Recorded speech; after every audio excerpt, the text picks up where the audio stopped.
Hi everybody, my name is Dr. Tariq Khan and I'm a podiatrist working at Great Ormond Street in London. My talk today is about EB Podiatry, Clinical Practice Guideline, patient versions. So the objectives of the original Clinical Practice Guideline was to be able to describe foot problems in people of all ages with EB, to outline current EB podiatry practice in the UK and Australia, to highlight the specific consideration for different subtypes of EB, and to provide guidance for foot care in EB. The Clinical Practice Guideline is the first evidence-based guideline for EB and feet and was published in 2019. From the guideline, we found some key issues regarding EB feet. Firstly, dystrophic nails, blistering of the feet, hyperkeratosis, and footwear. The management of these conditions have been under the care of a podiatrist. There's advice on foot care, there's foot care products, devices and insoles, diagnostic measuring tools, and footwear. When looking at these key areas, clinically and through the evidence-based publications that are currently available, we found that the use of certain creams and dressings were essential for our patient groups. So nail management, the use of urea-based creams and emollients like baby oil, and filing with emery board helped to manage these conditions. Skincare was divided into two areas, one being blistering and wound care, and again the use of needles to burst the blisters, and the use of corn flour for drying out the blisters, and again using suitable dressings to heal. The other area of skincare was hyperkeratosis, or thickening and hardening of the skin. And very much like the nails, the use of urea creams, emollients, padding and cushioning were all advised. Other areas such as socks, which would help with cooling of the feet, such as bamboo and silver, were discussed, and the use of insoles and orthotics to control the foot's function and to cushion a foot whilst in shoes and walking. So the aim here was to produce a patient version of the Clinical Practice Guideline in a form which would for people living with EB, that could be helpful for them to understand their EB foot-related condition and offer a guide to self-help and understanding. 4 patient versions were produced. The first booklet featured footwear advice for adults living with EB, and the second one was footwear advice for parents of a child living with EB, and then dystrophic nail care with people living with EB, and hyperkeratosis or callus care for adults living with EB. The first of these guidelines on footwear for adults featured an understanding of what EB is. So each booklet gives a background to the types of EB there are, and each guideline focuses on all different forms of EB. So this guideline is for very much any subtype of EB. The booklet is also focusing on the key problems in that particular area, and we found that footwear is very much the #1 overall problem for a lot of people. So focusing on footwear advice, we were able to produce a illustration of what an ideal shoe and parameters that were important for that shoe. With this, we were able then to have images for patients could actually look at sizing of shoes, materials of shoes, as these are all very, very important factors. A shoe too short, too small, or too long, too big are equally as bad for each other. The soles, if they're too flat, if the material doesn't let the feet breathe, these are all considerations which are very important. We also found it was important not just to have expert advice as to our knowledge as podiatrists, but also the EB community advice. And in fact, our EB patients are probably a much better, are able to try out many shoes and know these problems and are able to advise and have gone through that journey to help you more than, say, a podiatrist would. As mentioned before, what's as important as the footwear itself is what is housed in. And socks have been really important with different types of EB. Heat is a big problem. The silver and the bamboo socks both offer ventilation and help to cool the feet down. And often the double socks socksing helps very much by taking friction away when you're walking a lot. In the same way, cushioning insoles offer cushioning to take weight-bearing areas where there are lesions, corns, and blistering happening by taking pressure away. Orthotics are there to actually change the structure of the foot and deal with the underlying mechanical strains that the foot is under. But it is very important when having orthotics made or being seen by a specialist that these are all with the right type of material, as a lot of orthotics are very firm and can actually cause more problems than actually help. The next area of concern was wound care and management.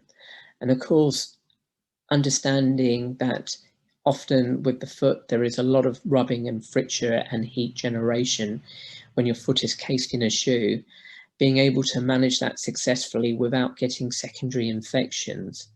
So again, understanding how to burst the blister, making sure the blister has an exit wound so it won't refill, to be able to, with soft cloth, to remove the fluid from the blister, to be able to de-roof the blister so that we are able to clean away the dead tissue, and then making sure the skin is dry before placing a dressing of some description to take pressure away and allow the skin to heal normally. Of course, in addition to all of this, seeing a professional, seeing a podiatrist is very important. And with there being in the UK 4 EB centres, 2 for adults, 2 for children, seeing a specialist EB podiatrist is available to you. We have also been able to train a lot more podiatrists throughout the country in EB and understanding foot-related EB problems. So we are hoping there will be more local podiatrists who understand EB that can also offer assistance. The next area was footwear advice for parents caring with a child living with EB. And again, similar to the adult, as in the type of shoe and the types of things we look at, the additional difference we found was children's feet are continuously growing, whereas adult shoes and feet have now reached the peak that they will not get any bigger. Therefore, it is much more of a challenge to look at milestones in a child's growing and development. And in fact, starting off with pre-walking stages, it is very important for a child to be barefoot and to be walking around so that the proprioception of their feet help them to develop their motor skills in development. So often we will say to the toddlers and youngsters who are crawling, actually just having bandages and socks are fine rather than getting people into shoes earlier. And this we find is actually a good way to help with development. As they get older, finding shoes have become a lot easier in the last few years due to a lot of manufacturers offering many ranges of good preschool shoes as well as school shoes.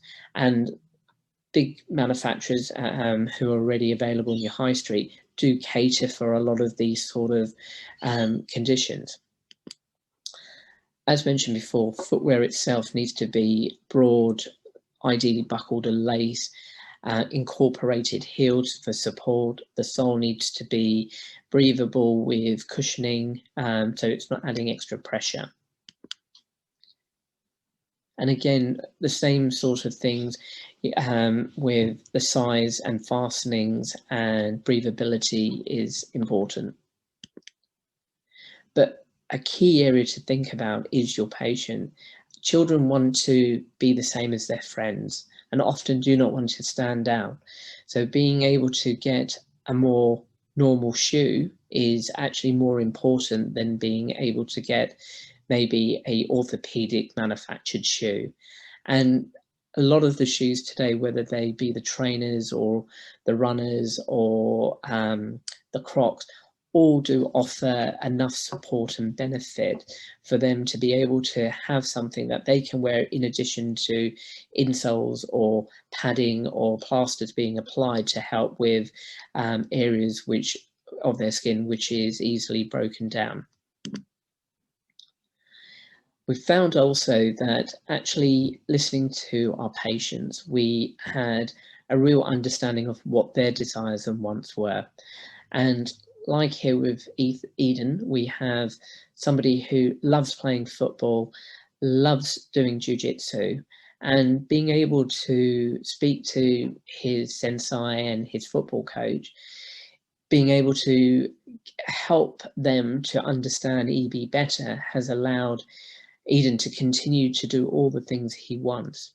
And even though he's still in pain, he's happy doing what he's doing. And that's always the forefront of what we want our patients to be able to do, have normal lives as possible and do what we can aid them to do that. Again, seeing a podiatrist is very important, and often it's not realised, but your interaction with podiatrists can often start as early as 2 weeks after being born, and a podiatrist will help in different ways throughout the development of your child's feet, even into adulthood. The next important area of discussion was nail care or dystrophic nail care. All of the EBs have some sort of nail dystrophy or nail loss or thickening or hardening due to the same reason of the fragility in the skin. Skin, hair and nail are made up of the same protein, which is keratin, and as we know genetically this is changed, you are going to get the same sort of problems happening in the nails as you have in the skin. And so looking at and understanding the nail is very important to understand why something is thickening and where something is breaking down. And so different forms of nails that are there can be managed very easily by the patient themselves at home, in addition to having a podiatrist support them. Simple nail care such as soaking feet daily in lukewarm salt water helps to take away perspiration and relaxes the skin. It also cleans the skin, so things that may catch up in between the toes and bugs that may be living around. Filing the nail is very easy, and often say using just a simple emery board to gently buff the thickened nail will actually help to flatten it. The use of different preparations, like I mentioned earlier, emollients like baby oil, will help to soften the nails, but also the use of certain creams with urea. Urea is a natural agent which hydrates. So by actually applying urea concentration of around 25% will actually help to soften the nail down. And this can be used on a daily basis on thickened nails. Also cutting and trimming the nails. These can be done again by cutting straight across rather than down the sides. Of course, the use, seeing a podiatrist is probably very important when the nails are very overgrown. Podiatrists have implements and electronic nail gels which can buff down the nails very quickly and help to control the thickness and growth. And then also talk about why your nails are getting thick, and often trauma from an ill-fitting shoe, where the shoe is too narrow and the toe box is too small, can also be a cause and a reason for this, and dealing with this is very important. The last of our booklets was discussing hyperkeratosis. And hyperkeratosis is basically, as I mentioned, it's when there is pressure on a particular part of your skin, on the sole of your foot or on a toe, your body tries to protect itself from that pressure. And so it lays down a thickened version of your skin cells called callus or hyperkeratosis. And this is actually there to help to protect. But of course, if there is immense pressure, the growth of this skin is very thickened, and that in its own time will lead to pressure and friction. And often in the middle of this, where there is direct pressure, you tend to find the formation of what we class as a corn, which is a plug of this keratin that has formed due to the pressure of a prominent area of your foot and the bone pushing out of the skin, and the weight of the skin on the ground and the forces pushing up. And as you can see from these pictures, you can see how thick these corns can become, and especially on areas where the skin is very thin and there's no natural fat tissue protecting the heads of the bone. And often what we do with these are, as a podiatrist, would be to debride them and often enucleate them. And this isn't a painful experience, but it can be quite time consuming depending on the thickness. And one area which is important from management point from your side is really to be able to use emollients and manage this daily yourself. So the use of emollients and, again, urea is very, very important. It will soften out these hardened lumps and filing the areas down. And also the use of different cushions and padding can also alleviate pressure from these weight-bearing areas. Sometimes we get a different type of callus or a corn formation known as neurovascular. And as from the pictures before, you can see how the corn is sitting in the skin, and below there is some nerve endings. And those nerves, often where the corn sits on, means that under pressure, not only are you getting pain, you're also getting inflammation of those nerves. And this can be very, very sensitive and difficult to treat. And actually touching them or trying to file them can be very painful. Again, podiatrists will use different preparations to help soften out these corns and allow the skin to regenerate. But most importantly, when you have lesions like this on your feet, when you visit a podiatrist, we will be able to scan your feet on a treadmill and actually ascertain where all these weight and pressure of these lesions are coming from. We can then debride and give you a management plan to stop them from coming back and make an appropriate insole orthotic to offload those particular areas, which will be able to manage this much more successfully. You'll then be able to maintain a lot of these things yourself at home in the future. So, just coming to the end of my talk, what we will, as a group and as Deborah International, would love to have our comments regarding these versions of the guidelines and your thoughts and things that you think are important. Of course, every few years we will update these and add new information and knowledge that is available to us. And it's also interesting just to give you some information about how these guidelines came about, and there is information at the back of each of the booklets that allow you to get a understanding of how these were put together. And furthermore, for contact information, you have the information for DEBRA International, EB Without Borders, and EB Clinet, and also all the different DEBRA groups around the world who you can also contact. All of these guidelines I've talked about today are available from DEBRA International and are free to download from their website. I'd just like to say thank you for listening, and I hope this was helpful to everyone.